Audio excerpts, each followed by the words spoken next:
I'm national correspondent Kayla Gaskins in Washington. Luxury cars, private villas, and overseas wire transfers.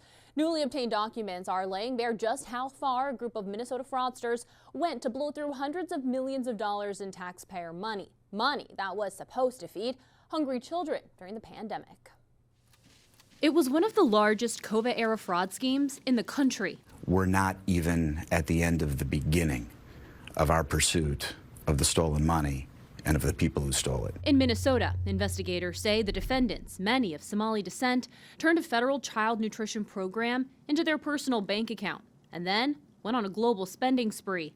The court exhibits obtained by CBS News show first-class trips around the world, including a villa with a private pool in the Maldives, lakefront homes in Minnesota, luxury cars, stacks of cash, and wire transfers moving the stolen taxpayer money to China and East Africa. So how much money are we talking about stolen from the American taxpayer? I can say with great comfort well in excess of $1 billion. Another alleged fraud scheme is raising red flags, this time in Maine, and it bears striking similarities to the case in Minnesota.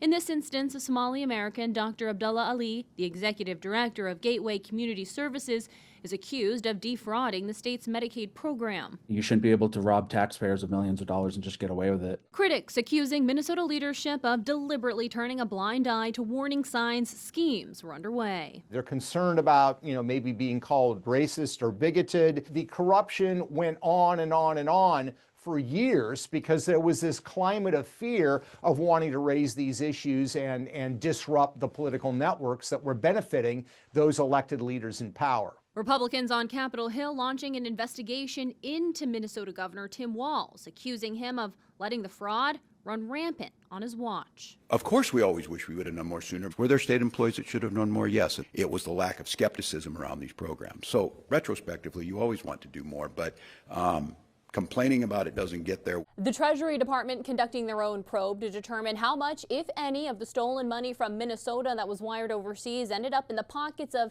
Al-Shabaab, a terrorist group operating out of Somalia. In Washington, I'm Kayla Gaskins.